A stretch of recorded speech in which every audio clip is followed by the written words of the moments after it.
Welcome, listeners. I'm Silas, your sleepy storyteller, pulling you down the rabbit hole of time, where dreams and memories intertwine.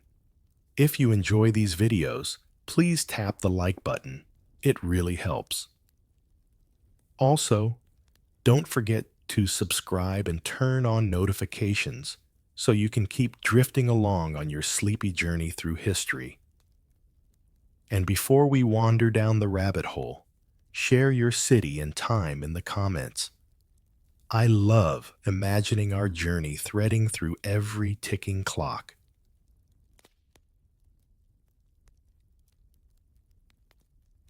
Now, take a moment to find a comfortable resting position.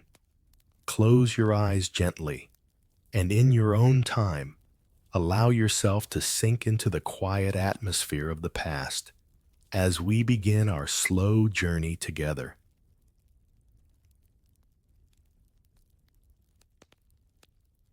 The fog greeted me before the city did. Thick, wet, and heavy. A gray shroud clinging to the stones of London Bridge. My boots scraped across ancient granite slick with frost, the air stinging my cheeks, tasting of coal and damp iron. Beneath me, the Thames swirled, a restless ribbon of black water, carrying barges with lanterns dimly glowing in the mist. Their bells clanged faintly, swallowed by the fog almost before the sound reached me. Overhead, horse-drawn cabs rattled across the span. The wheels clattered like drumbeats.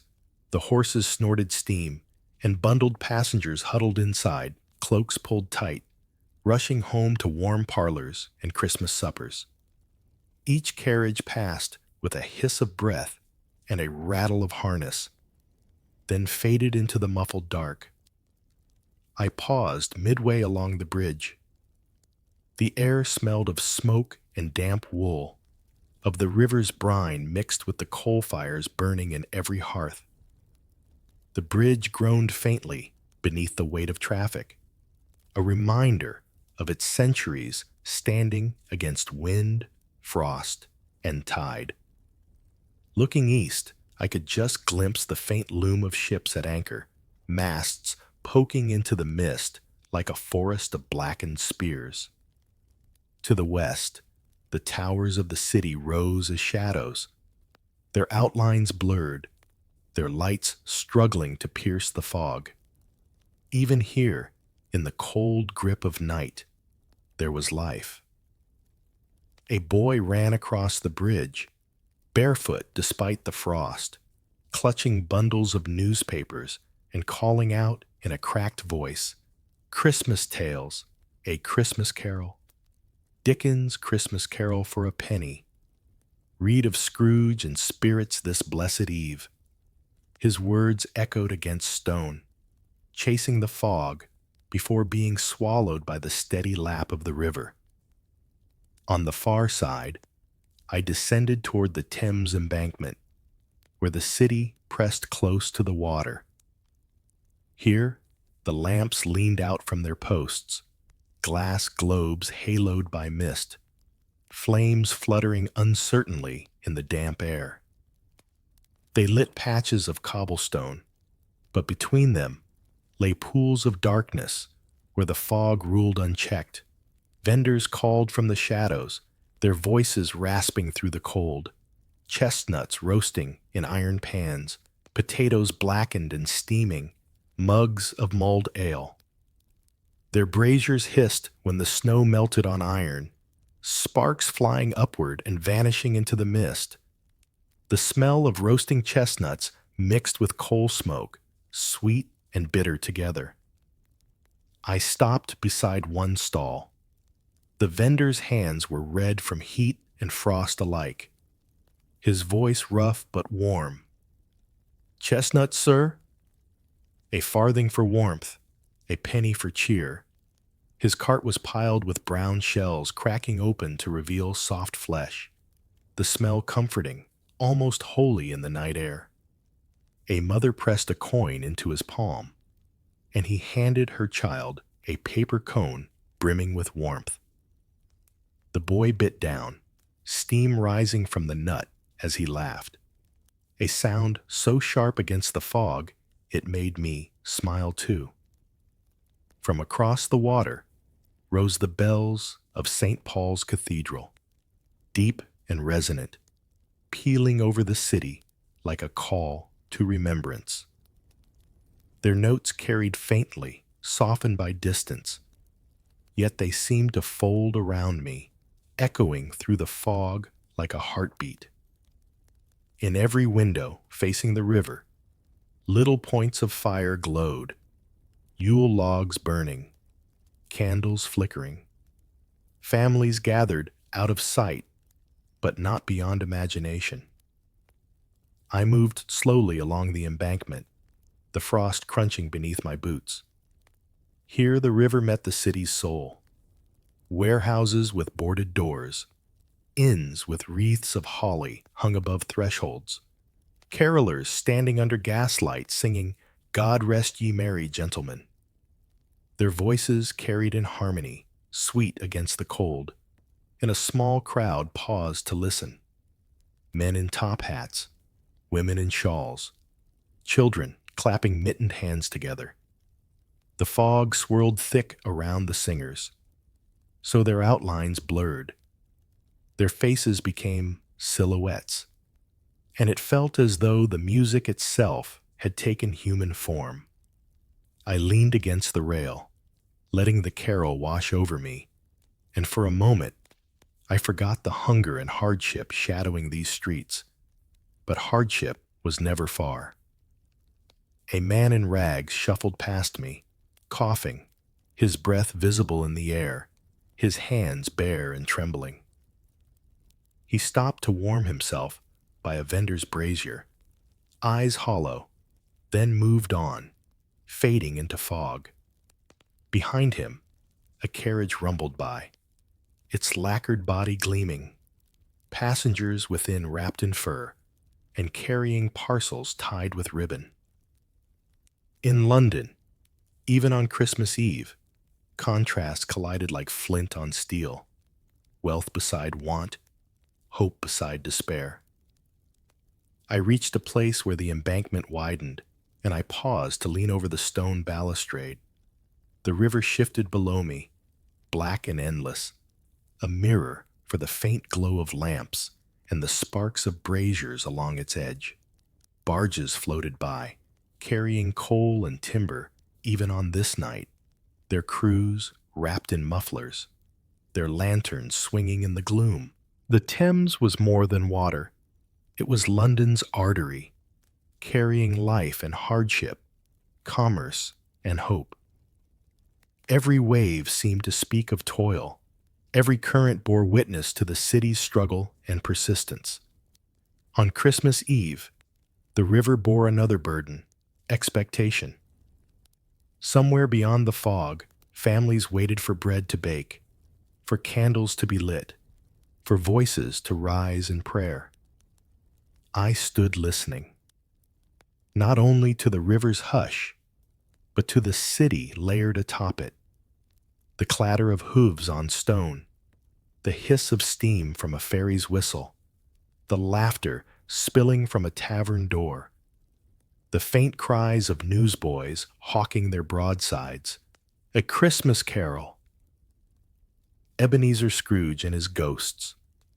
Dickens' new story, printed just days earlier, already carried through the streets like scripture. My cloak was damp with fog now, my cheeks raw from the cold, but I felt alive. Each step across the bridge and along the embankment had drawn me deeper into Dickens's London. Not a city of painted cheer, but one of contrasts. A city where warmth and hardship lived side by side, where the glow of gaslight and the darkness of poverty wove a single cloth. I turned back once toward the outline of London Bridge, its lamps glowing faintly in the mist, and then forward to the city that stretched ahead. The walk had only begun. There were carols yet to hear, shop windows yet to pass, alleys yet to reveal their secrets. And somewhere, farther along this path, lay the heart of Dickens's Christmas. Hope made sharper by the cold, charity forged in the fire of want. So I venture on, step by step, into the fog. The streets narrowed as I left the river behind, the fog lifting slightly where the warmth of hearths and lamps crowded closer together. I followed the swell of voices and the glow of lanterns, and before long the cobbles widened into a bustling square. Covent Garden Market. Lanterns swung above the stalls, their flames flickering as the cold wind swept through, rattling canvas awnings and sending smoke from nearby braziers into twisting columns. The stalls were still open despite the lateness of the hour. Apples, their skins polished bright, glowed red against the pale mist. Baskets of walnuts and hazelnuts spilled across rough boards. Pyramids of oranges gleamed, rare treasures brought up river and set out like jewels. The scent of roasting chestnuts rose above it all, sharp, smoky, sweet. Steam curled from the vendors' iron pans, hissing when snowflakes melted on hot metal. A man in a ragged waistcoat beat his hands against his sides for warmth, but his voice was still strong as he shouted, "Chestnuts! Hot chestnuts! Warm your bones for a farthing!" The words echoed across the square, answered by the shuffle of coins and the rustle of paper cones being filled. Carol singers gathered near one of the tall gas lamps. Their voices were thin, ragged, some off-key, but the cheer was real. Children in patched coats clutched each other's hands, singing "Hark! The herald angels sing," with cracked but determined voices. An older woman in her Sunday bonnet led them, her voice steady, her eyes shining in the lamplight. Passers-by dropped pennies into a tin cup, the coins ringing sharp against the frost-bitten air. Shops lining the square glowed faintly behind their windows. A confectioner displayed sugared plums and barley candy, each one dusted with crystals that caught the light like frost. A draper had hung sprigs of holly above his door, their red berries bright against green leaves. Through a baker's window, I glimpsed loaves stacked high, the warm glow of ovens behind them sending clouds of steam into the night. The scent of fresh bread cut through coal smoke and roasted nuts like a promise. I watched a young boy press his face to that baker's window. His nose left a fogged print on the glass as he stared at the sugared buns inside. His mother tugged at his sleeve, urging him along, but his eyes clung to the window until the crowd swept him away. Not all eyes in the square were so bright. Near the market's edge, a man sat slumped against a post, his hand outstretched. His face was pale, lips blue with cold, his shoulders lost beneath a threadbare coat. Around him, pedestrians hurried by, their baskets laden, their faces determinedly turned away. Only once did someone pause. A merchant woman, her own basket half empty, pressed a roll into his hand before vanishing into the fog. The market was alive with contradiction, joy and want, music and silence, abundance and hunger, all colliding in the same narrow square. From Covent Garden, I drifted toward Bow Street, where the lamps flickered against the walls of the Theatre Royal, Drury Lane. The great facade loomed ahead, its doors shut tight for the night, but not empty. On the steps, beneath the theater's shadow, a troupe of mummers had claimed the stage for themselves. They wore mismatched costumes, patched cloaks, paper crowns, a soldier's tunic gone threadbare. Their voices rang out rough and merry as they played a Christmas farce, their lines borrowed and bent from traditions older than the city itself. One stumbled in mock death, another raised a wooden sword, and the crowd that gathered laughed, some tossing pennies, others simply stamping their feet against the cold and clapping mittened hands. A boy in the troop leapt forward, capering, his face painted with soot. He sang a bawdy rhyme about Father Christmas that earned a cheer from sailors clustered near the curb. When the play ended, the mummers passed a hat, coins clinking faintly as they bowed. Beyond them, Bow Street was alive with motion. Pedestrians hurried past, their faces half hidden beneath bonnets and mufflers, arms laden with parcels tied in twine.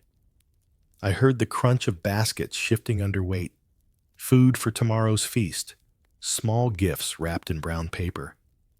The square rang with the clatter of hooves as a carriage rumbled by, lamps glowing yellow, its passengers cloaked in velvet and fur.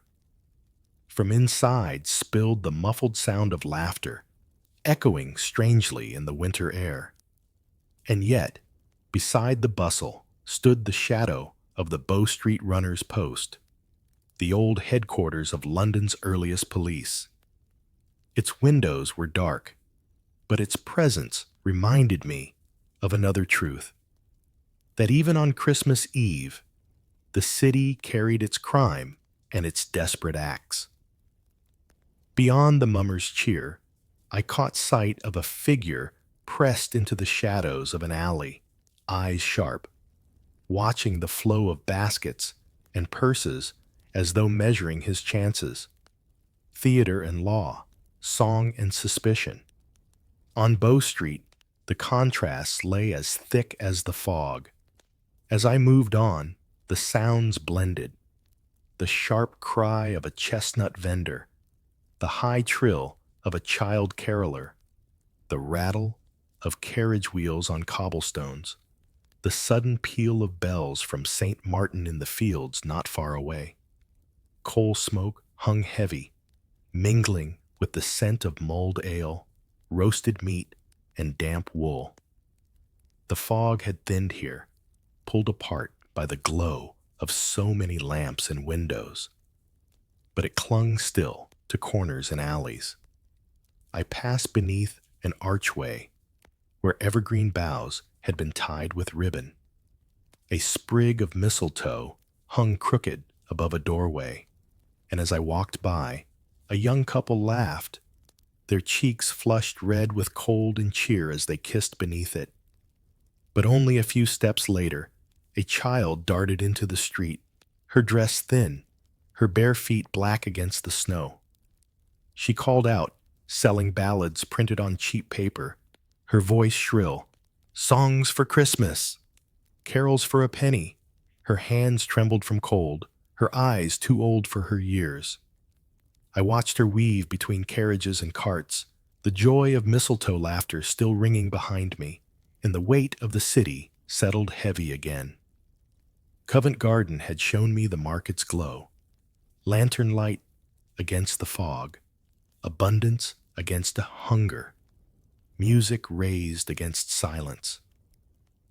Bow Street reminded me that cheer was never without shadow. Mummers laughing beneath the theater's wall, while watchers lingered in alleys and the poor sold their songs for scraps. Christmas Eve in London was no simple celebration. It was a spectacle, a survival, a layering of voices and faces all pressed into the same cold night. The bells rang again in the distance, pulling the city toward midnight. I pulled my coat tighter, felt the frost crackle beneath my boots, and moved onward.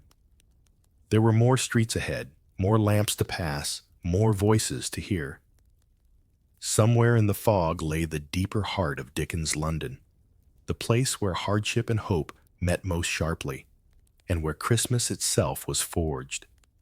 The bells of St. Martin's still echoed faintly in the distance as I pressed onward, the crowd thinning before widening again into one of London's great arteries, the Strand. Here the fog seemed to lift, not by chance, but by force of wealth. The lamps were brighter, their glass polished, their flames trimmed high. The cobblestones glistened not only with frost, but with the reflected gleam of shop windows lined in evergreen and candlelight.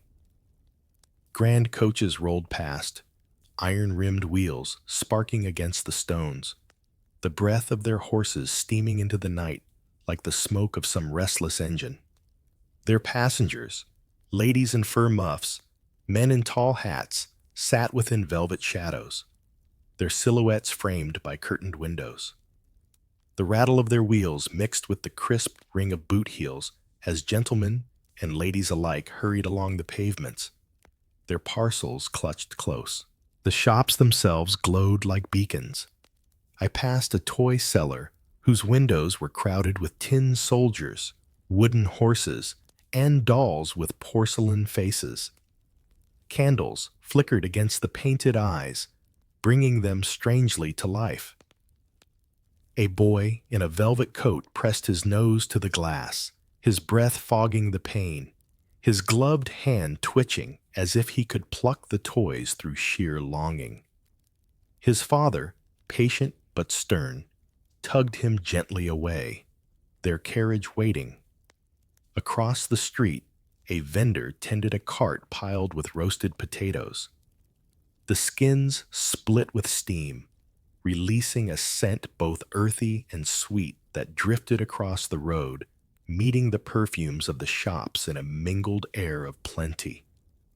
A woman in worn shawl, coins clutched tight, bought a single potato and pressed it into the hands of her daughter, who held it like treasure.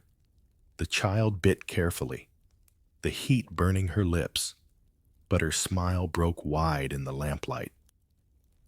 From behind closed doors, I caught glimpses of parlors bright with firelight. Yule logs burned in hearths, their embers spitting sparks into the chimney's dark throat. Families gathered within, men loosening their collars, women smoothing skirts, children darting between chairs as servants brought in steaming bowls. The scent of roast goose drifted faintly, sweetened by apples and sage, a ghostly promise of feasts within walls that shut out the night. Everywhere on the Strand, Christmas glowed golden, thick with the comfort of those who could afford it. Yet even here, the air carried not just the cheer of candles and wreaths, but the heavy tang of coal smoke, the dampness of the Thames fog rolling in, the undertone of the city's unshakable grit. It took only a turn, just a few streets away, and the city transformed.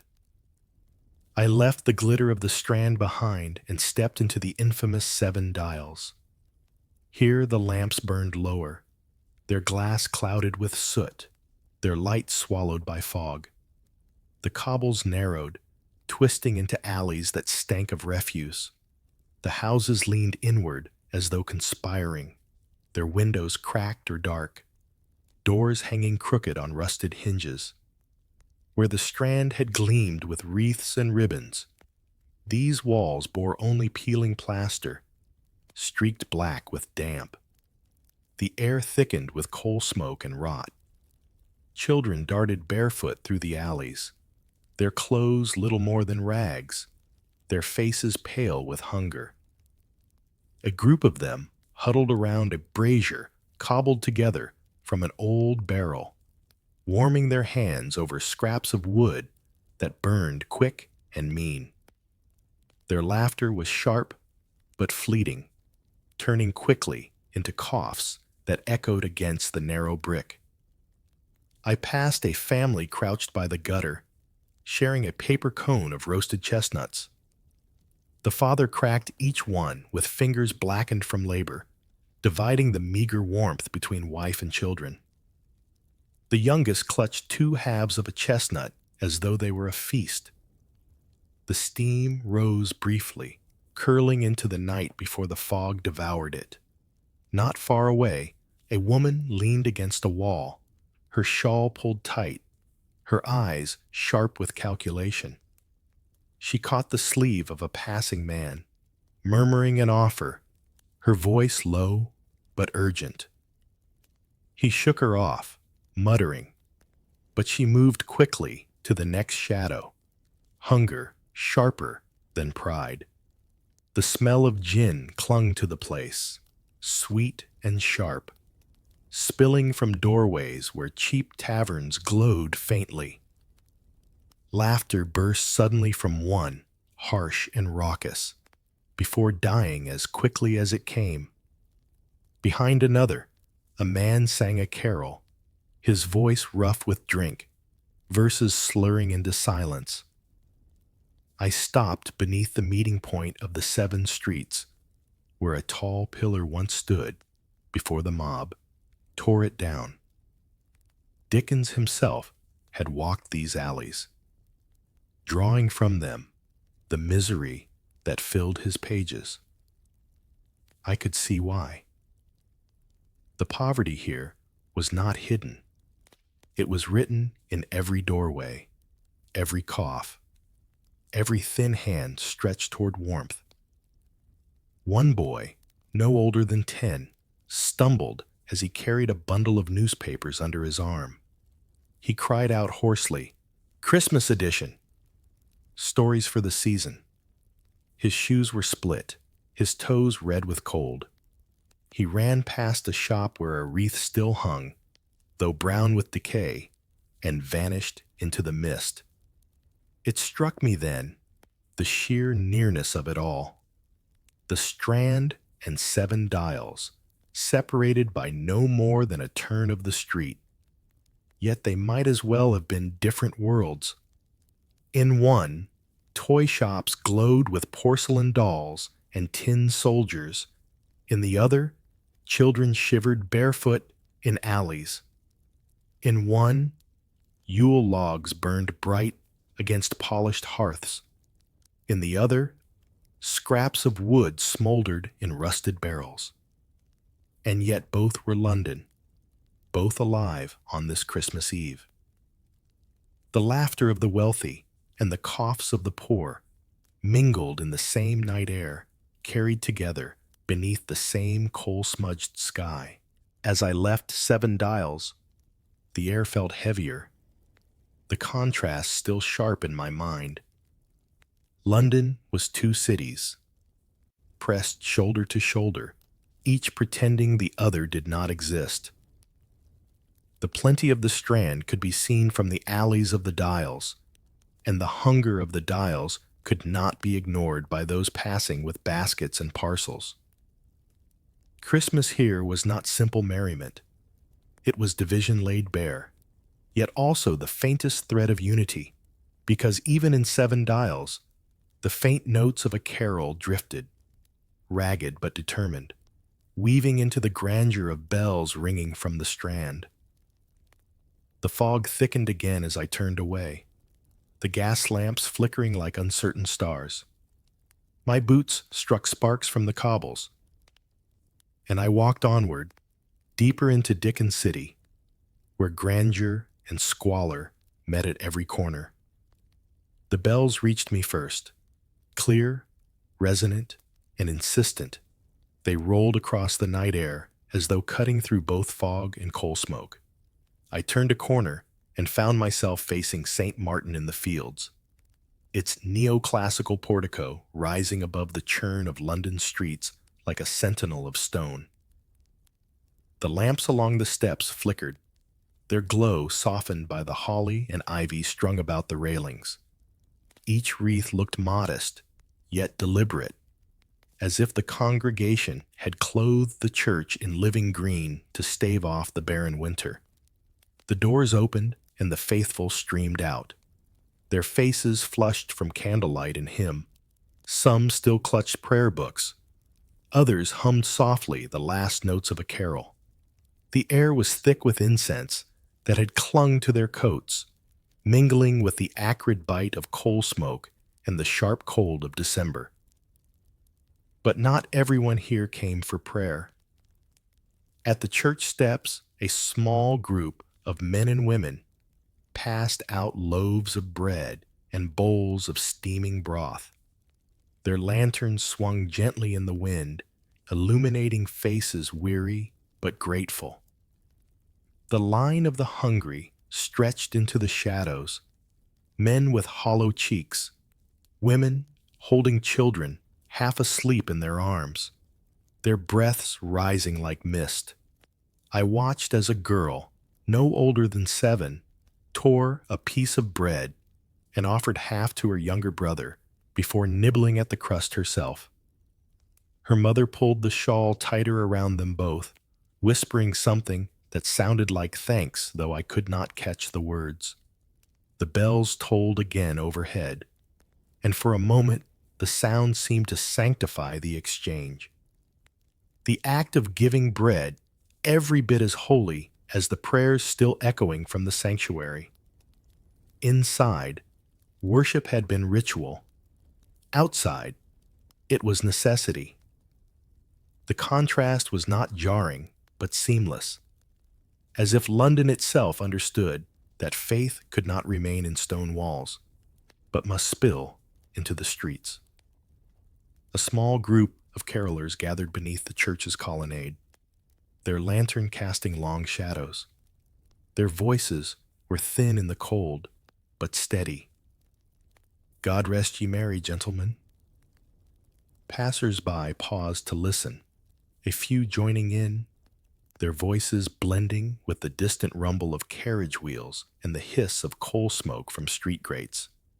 The hymn sounded like defiance, fragile but luminous, pressing back against hunger and frost.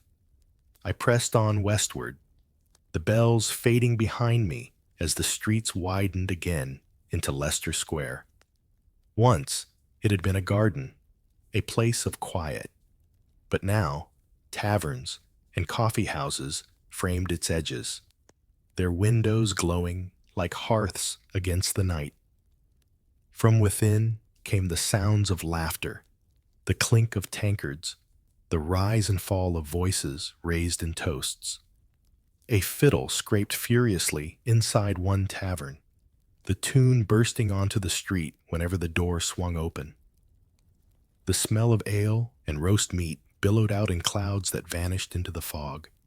But beyond those doors, the cold pressed harder. Beggars lingered along the walls, their eyes fixed not on heaven, but on windows where tables were laden with food.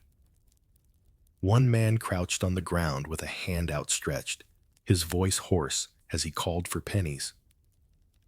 A woman huddled with her child beneath the overhang of a shop front, both staring silently into the lamplight, as if the glow itself might warm them. The cheer inside was undeniable. Songs, toasts, the merry hum of people gathered in company, but it cast its own shadow, made darker by the want that waited just outside.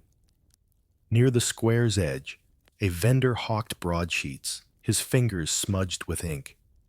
He called out headlines: "A Tale of Christmas Generosity" and "Charity for the Poor, inspired by Dickens."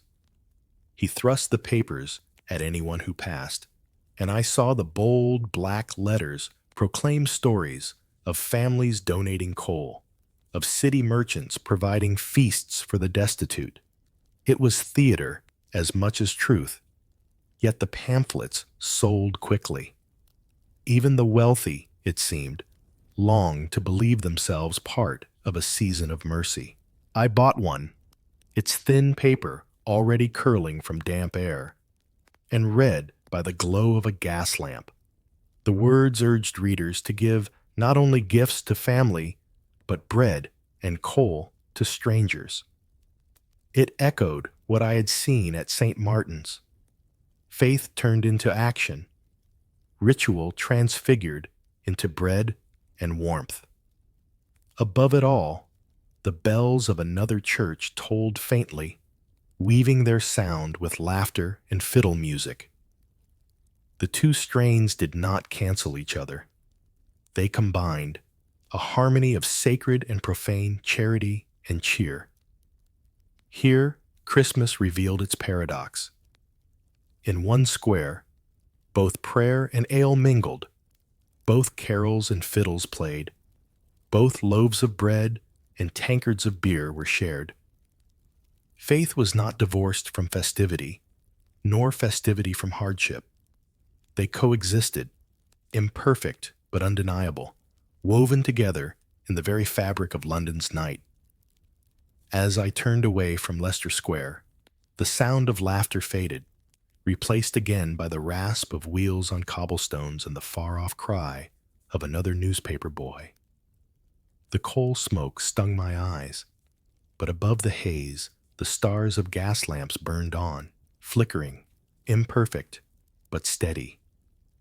The city seemed to breathe with me. One great chest, heaving between hunger and hope, squalor and splendor, prayer and revelry. And I knew the next step would lead me deeper still, to where voices of the press and the grandeur of the churches gave London its shape on this Christmas Eve. The fog had thickened as I pressed eastward, curling low around the cobbles like a living thing. It lapped at my boots, swallowed the glow of the gas lamps, and made every step sound muffled, as though the city itself had drawn a blanket over its shoulders. The noise of Leicester Square had faded behind me. Here, London's pulse slowed, its beat heavy, its breath a mix of coal smoke, damp stone, and the faint metallic tang of ink. Fleet Street stretched ahead, narrow and restless, though quieter now than on most days. By daylight, the avenue was the voice of England, home to presses that fed the nation's hunger for words. Tonight, those presses were cooling, their iron frames slick with condensation, but the smell of ink still clung to the air. Piles of fresh sheets sat bundled at doorways, waiting for delivery boys to scatter them through the city before war dawn. I watched as a group of newsboys, caps askew and scarves tucked against their necks, shouted headlines into the fog. "Christmas sermons from St. Paul's," one cried. "Royal celebrations at Windsor," another added, his voice cracking with youth. "A tale of charity in Clerkenwell, bread for the poor," rang out from a third. Their shouts echoed down the stone corridors, between buildings, bouncing against signs that creaked faintly in the wind. Some of the boys carried broadsides printed with carols, the words set in bold, black letters. "Hark, the herald angels sing." A few sheets fluttered loose, skidding across the damp street like birds in flight. Above, the glow of windows betrayed men still working, quills scratching over parchment by candlelight. Editorials, perhaps, or hurried notices meant for Christmas morning editions. Fleet Street never truly slept. Even on this holy night, words were being born here, some sacred, some scandalous, all destined to find their way into parlors and taverns before dawn. The air itself seemed saturated with dualities, the sacred bells calling worshippers eastward, the profane chatter of pubs spilling westward, the solemn ink of sermons, and the sensational splash of rumor. Dickens himself had walked these same stones, gathering inspiration for the worlds he built. Tonight, I felt him here in spirit, lingering among printers' devils and vendors, listening to the mix of hymn and hawker.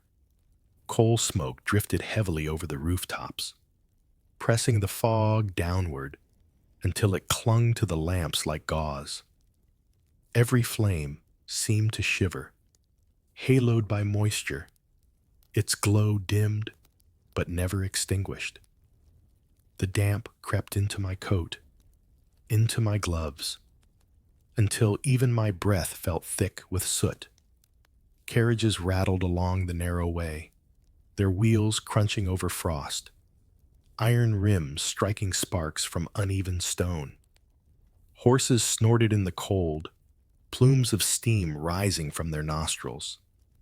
Each passing cab seemed like a shadow with lantern eyes, vanishing as quickly as it appeared, swallowed by the mist ahead. At intervals, groups of pedestrians passed, men in tall hats, cloaks pulled tight, women wrapped in woolen shawls. Some carried parcels tied in twine, their silhouettes hurrying through the night as if to outrun both fog and hunger. Others walked slower, stopping to read broadsides nailed to posts or to listen to a lone fiddler scraping a carol outside a tavern. There was a hush in Fleet Street tonight, not silence, but anticipation. The kind of quiet that gathers before bells strike midnight, before doors open to churches, before families draw closer around hearths. The air was heavy with expectancy, like a city holding its breath. And then the street narrowed further, funneling me toward the looming form of Temple Bar Gate. It rose from the cobbles like a sentinel, stone darkened by centuries of soot, its carved arch a mouth through which London itself seemed to breathe. By day, its traffic was constant. Tonight, its presence was heavier, more solemn. The fog pooled beneath the arch, swallowing the carriages that passed through, their wheels groaning as though weighed down by more than parcels and passengers. Above the arch, a gas lamp burned weakly, its light fighting against damp air.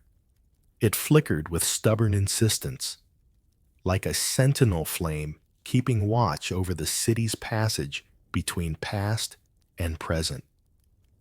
I paused beneath it, the stone cold and slick at my back, and thought of how many had passed here, royalty, commoners, criminals marched to trial or worse.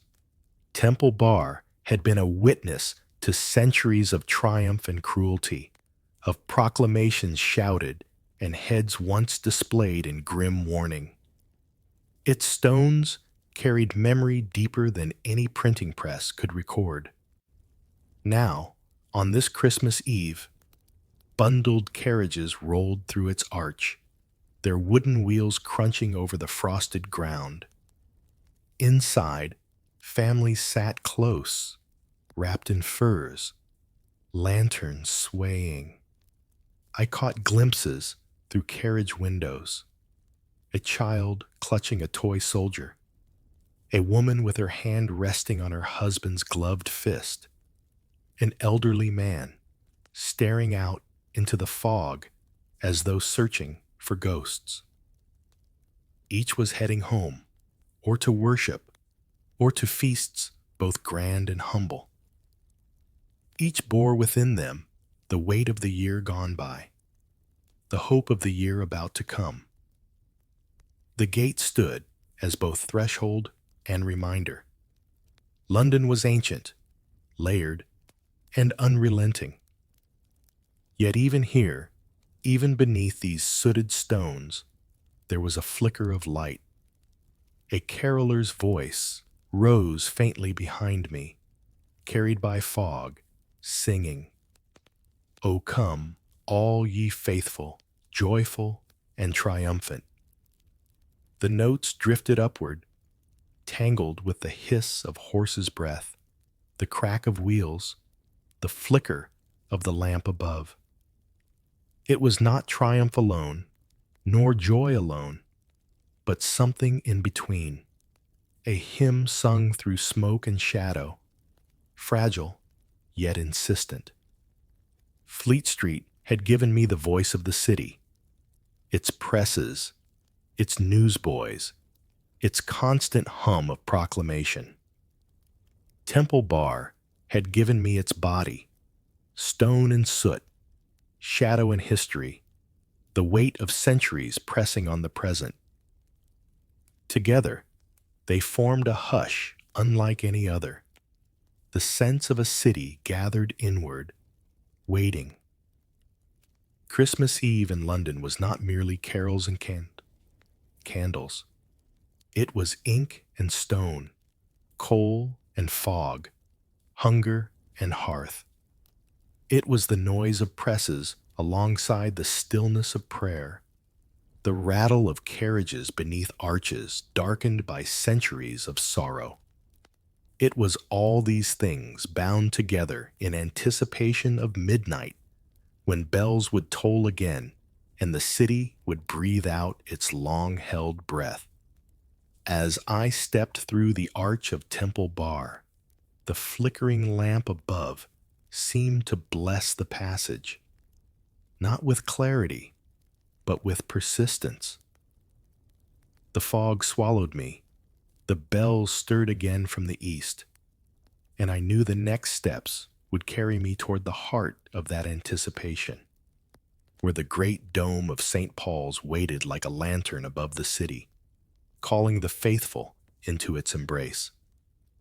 The fog clung tighter as I turned toward Cheapside, the old mercantile artery of London. The bells of distant parishes tolled the hour, their sound softened by mist, yet firm enough to quicken my step. Here, the city breathed differently, fuller, sharper, alive with a mixture of cheer and exhaustion. The shops blazed with candlelight, their windows alive with ribbons, wreaths, and small treasures. Oranges gleamed like suns behind the glass, their bright skins glowing against pine boughs. Strings of apples and sugared nuts hung from hooks, catching the gaslight as if dusted with frost. A bookseller displayed slim volumes wrapped in brown paper, their titles written in ink. Carols for the Season, The Nativity in Verse, A Christmas Garland. Families crowded the thoroughfare, cloaks pulled close against the night's bite. Mothers steered children from stall to stall, their arms laden with baskets of bread or bolts of cloth. Children in their best coats tugged at sleeves, pointing eagerly at marzipan in one window, tin whistles in and there. The air smelled of roasting chestnuts, mingled with coal smoke and the faint tang of oranges. Luxury fruit brought from far away, carried proudly home as a Christmas prize. Beneath the arch of a shop's doorway, mistletoe dangled, its pale berries glowing faintly in the lamplight. A young couple paused there, laughing shyly before leaning close for a hurried kiss. Their joy was as fleeting as the fog itself. Yet it lingered like a spark in the cold. Carols rose near a gas lamp where a group of children had gathered, caps pulled low, cheeks pink with cold. They sang "God Rest Ye Merry Gentlemen" in thin but earnest voices. Their coin box rattled as passers-by dropped pennies inside. Some gave more than money, smiles, nods, blessings murmured through frost. These children carried not only songs, but also reminders of hope, their small bodies standing bravely against the London fog. Yet not all was cheer. A man leaned against a wall, gaunt and wrapped in rags, eyes hollow. He did not sing. He only watched the families pass, his breath visible in the cold. A woman placed a crust of bread in his hand, and he bowed his head silently, the candlelight from the shop window casting long shadows over his face.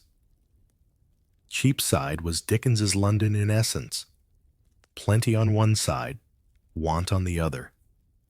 All pressed together on the same cobblestones. It glittered with laughter and commerce, but beneath it was the strain of survival. And yet, on this night, even hardship seemed softened by the season's insistence on generosity. The bells grew louder as I moved eastward, their tolling spilling over rooftops, blending into a chorus. Through the fog, I began to see the faint outline of St. Paul's dome. At first, it was only suggestion, curves hidden in haze, edges blurred by smoke.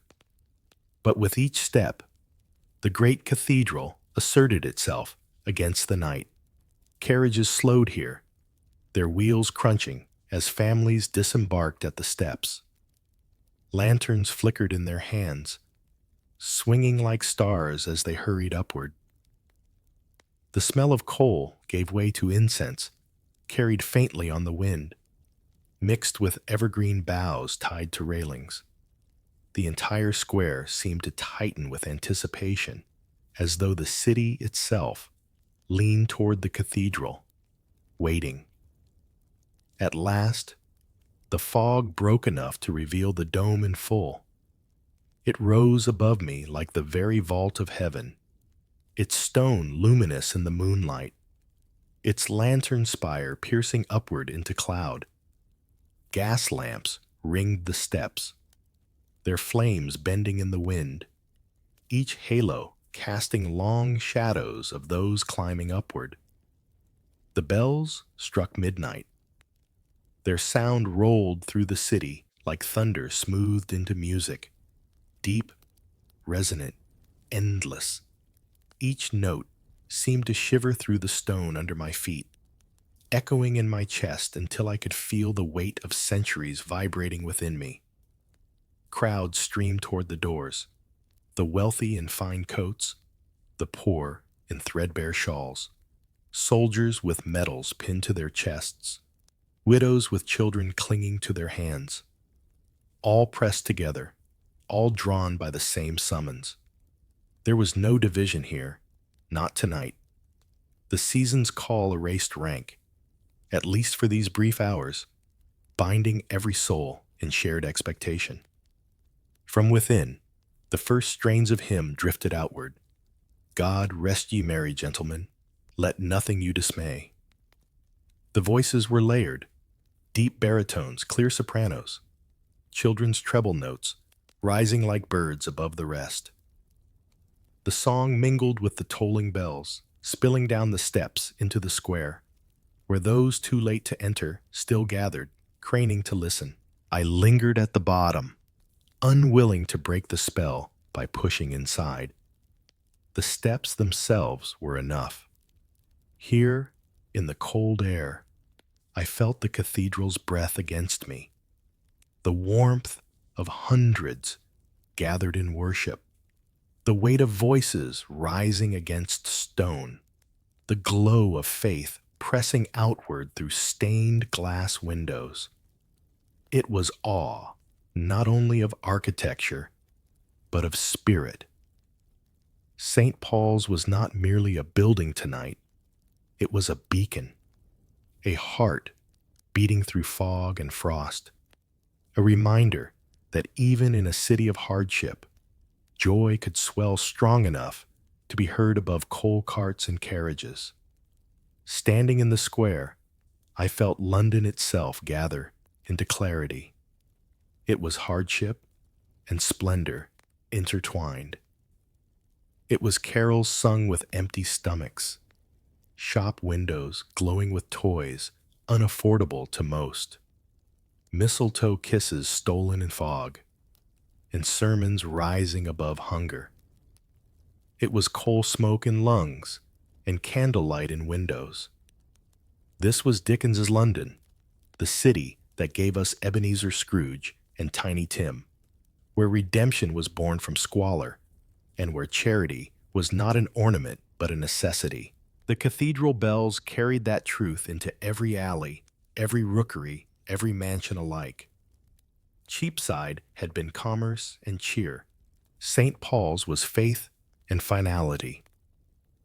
Together, they framed the city's Christmas, the body and the soul, the hunger and the hymn. the want and the wonder. The hymn continued, spilling outward, O tidings of comfort and joy. The words tangled in fog, wrapped around the spire, and seemed to float above the entire city. I turned slowly from the steps, the dome rising behind me like a moon tethered to earth.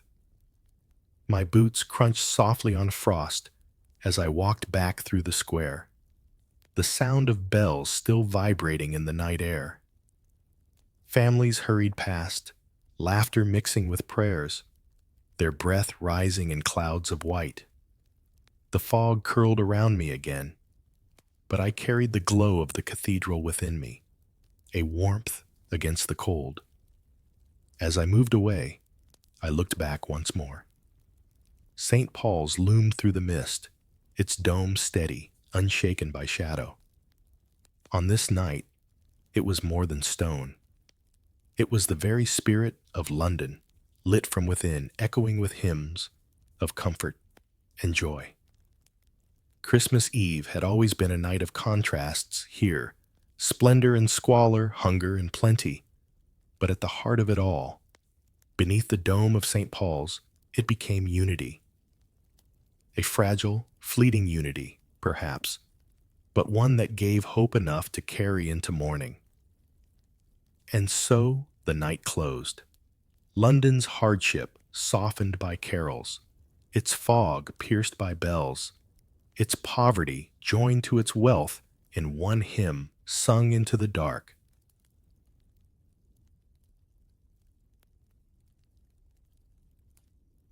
Rest easy, friends. The rabbit hole of time holds many more slow steps.